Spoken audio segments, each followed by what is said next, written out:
morning and welcome to my channel. If you would like to subscribe, you would be more than welcome. Today we're going to be working on making the units to go into the kitchen, and I've managed to get these. They're little jewellery boxes. They've got there's a top piece and there is a bottom piece, just like that. And I'm going to use these because they're a really nice size for coming into the kitchen. But what I actually want is I want them to come and sit so that they're up here. So I need to have some sort of bottom on here. So I'm going to use some foam board for that. So I've got two which are exactly the same size. There, like that. And then I've got this slightly smaller one, although it does come up, when you put it up together, it does come up nearly to the same height. So I've managed to get those. And then I got, this is just a table mat, and I thought that would make a lovely countertop. So I'm going to cut that down so that it's just the size of the doll's counters in here. So I'm going to go and do that, and then I'm going to show you how I'm going to make this the right height. So the first thing I want to do is I've got some foam board here. So what I'm going to do is put my box onto the foam board, and I'm going to line it up exactly, but then I want to leave just a tiny gap down the front here, just a very tiny one, enough so that I can put a front cover in there so you don't get that the core of the board there. I want to cover it with a piece of foam so that when it covers up it will look like this. You won't see that, you'll see that instead, just like that. That will be the front of it. Okay, so that one I'm going to work out how many boards I will need to get it to be the same size as the bottom of my oven here. So I've just taken my box and I've put it on, and I've left about 1/4 of an inch at the front, and I'm just going to draw around it. Now I'm going to come across with my knife. Now the thing is with this is you don't want to press it too hard, because you're going to need to do 3 cuts, one for the paper, one for the foam board, and then one for the other piece of paper on the other side. And that should, she says, come away. There you go. Okay, and then I'm going to cut it to the other piece. And I'm going to go for that inside line. 1, 2, can't come all the way. Yeah, there we go. So that's your piece cut. All right, and then that is going to be stuck on the bottom, just like that.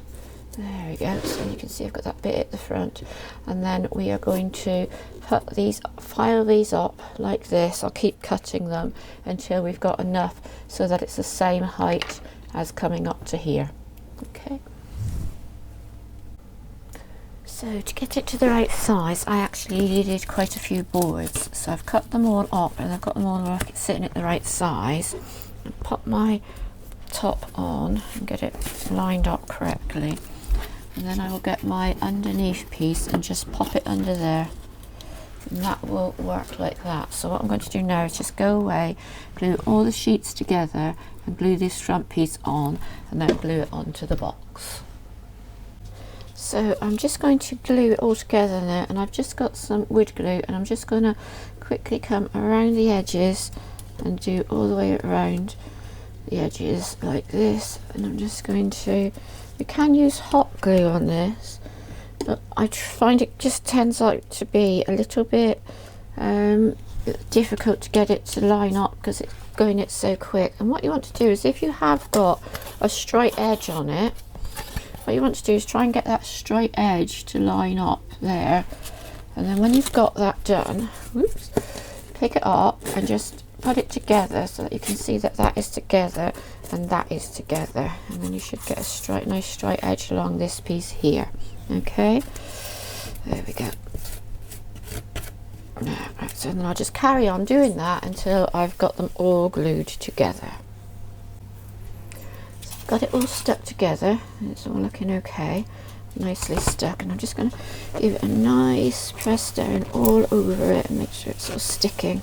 Okay, then I've taken my side piece and I've covered it in glue. Hopefully you can see that. And I'm just going to place that now onto the top of it, like so.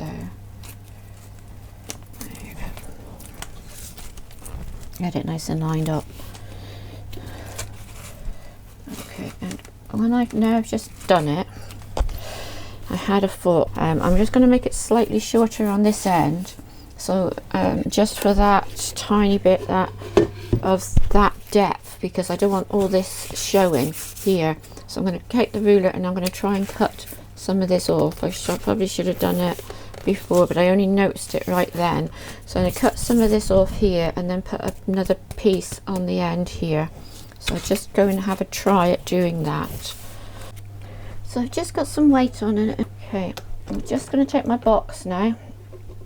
And what I want to do is just rub all over it with a piece of sandpaper. Okay, so I'm just going to go over it and give it a sand all over, just to get it sort of a little bit rougher so the paint will stick to it. So what I did was I took the little drawer here to a local DIY store which mixes paint, and I got them to mix up this paint. But I was a little bit disappointed, I got to be honest, because this is the colour which came out, and obviously as you can see it's not the same colour, but we're going to have a go with it. So what you want to do is you want to make sure that when you're doing it, you're not putting on loads of paint. You just want to put on a thin coat of paint first and then come over and do a second coat with it. If you put lots of paint on it, you're just going to get drips.